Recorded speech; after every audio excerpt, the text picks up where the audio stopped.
This episode is made possible by IBM. They're the official technology partner of the USTA, and this year, they're bringing the Open right into the heart of New York. Don't miss the IBM AI Sports Club US Open Edition, September 4th through 7th at Madison Square Park. AI-powered ping pong, tennis trivia, and live match viewings. It's all there. This is Quick Serve, brought to you by IBM Watson X. Hey everyone, welcome to Quick Serve. It is day 47 of the US Open.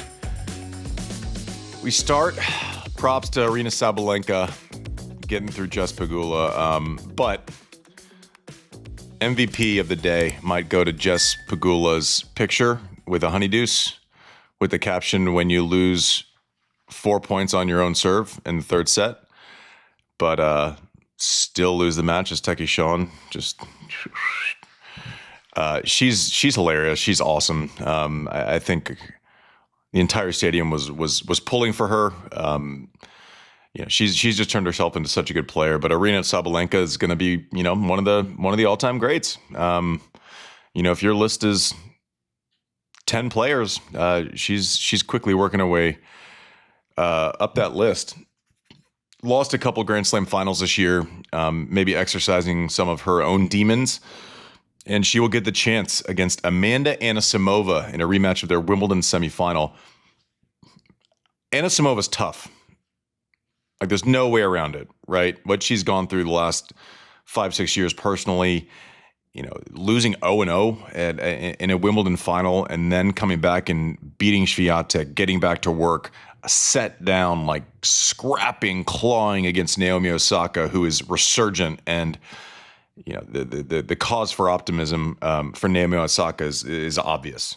She's a champion. First time she's ever lost when she's made it past the round of 16, which is like Looney Tunes type stat. But Anisimova is gritty. She is tough. She's in this thing for real. Like, I think Sabalenka is the favorite, and don't listen to me because I've missed every single pick on the women's side for like this entire tournament. But number one in the world, is consistently there. This is going to be a big one. Their match at Wimbledon went pretty deep. I think it was 4 in the third for Anisimova. I went into last night, and I remember saying to someone before the matches started, I was like, we haven't had like a ton of dramatic matches this tournament so far, right? None of the kind of barn burners where it's late in the fifth set, late in the third set, and we got two. They corrected last night, didn't the ladies put on an absolute show? The men kick off at 3 p.m. Surprise to some that Carlos and Novak wasn't the night session. I'm assuming someone made some requests, maybe looking towards a potential final if they win this match on recovery times. And Carlos and Novak are playing in the afternoon. I think Carlos is the favorite. I don't know that he's like a runaway favorite, though. I mean, the guy's won 24 Grand Slams and is playing great, has beaten him, obviously, in the finals of the Olympics last year. On a surface that's not his favorite, meaning Novak. And then we kind of have short memories in tennis sometimes. And if you think way back when to January of this year, Novak beat Carlos on a hard court. So this one's going to be amazing to watch. Obviously, the legend versus one of his successors. That being Alcaraz and Sinner. Look for Novak. What he's been doing a little bit more during this tournament, he's been serving and volleying a lot as like a mix-up, right? He has a really good little swinger serve on that deuce side, open up the court. We'll see if he wants to make Carlos hit a bunch of backhand passing shots.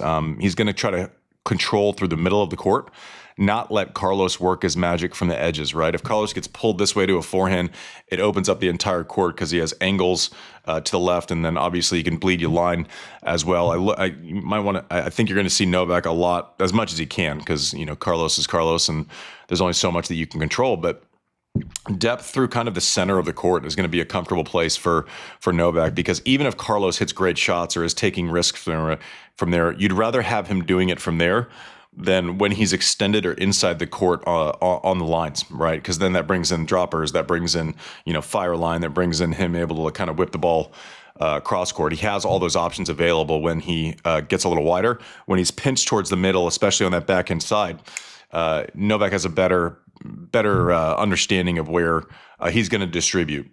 Novak hits it deep. Carlos is fighting for space. He's 2-3 feet behind the baseline. That's not one where he's going to where it's going to be a good idea for him to take a bunch of risk. So look for that early. I think Novak is going to open up the shoulders a little bit more. And Carlos is, I'm interested to see how much he wants to stress test Novak's physicality early.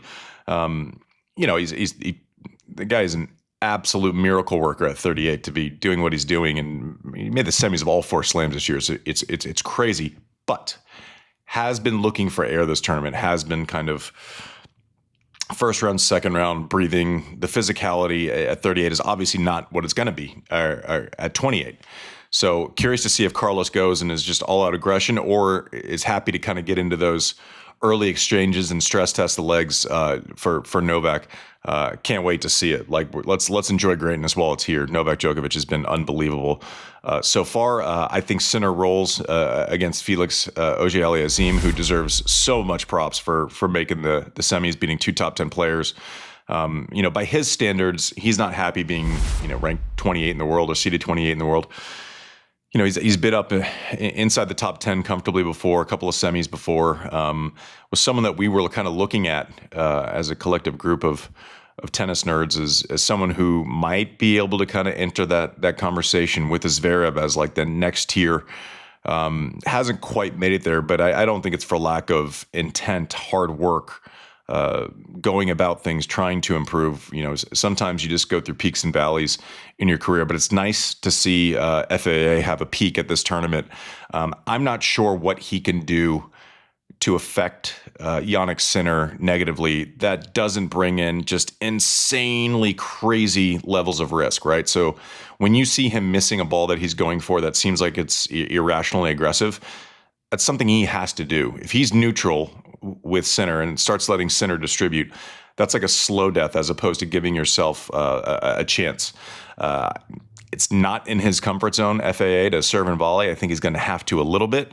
He has to confuse Sinner a little bit. And Sinner might employ a little bit of what he does against Ben Shelton, where it's like, okay, let's not overthink this. I'm going to pepper the backhand all day, and let's see if FAA can actually make inroads from his weaker side, right? Maybe he's more consistent, but his weaker side, and just pin him in that corner. And Sinner's able to do that because of weight of shot, right? He can take that forehand line. He can obviously take the backhand cross. I think the strategy is a little bit more straightforward. Or for Jannik Sinner, I think FAA has to take cuts on second serves. FAA's first serve percentage needs to be up around like 65% to be getting through service games comfortably. He's going to have to take a lot of big swings on Sinner serve. Knowing what you have to do is the simpler part. Executing it for 4 or 5 hours against someone like a Jannik Sinner is more difficult. So we'll see. We'll see what happens. I expect to see a Sinner Alcaraz final, but I can't wait for this Novak Carlitos matchup. Thank you for watching. This has been brought to you by our friends at IBM Watson X, who, by the way, I was arguing with. I thought the percentage for Anisimova was too high yesterday. What the hell do I know? This is Quick Served, IBM Watson X. We'll see you tomorrow.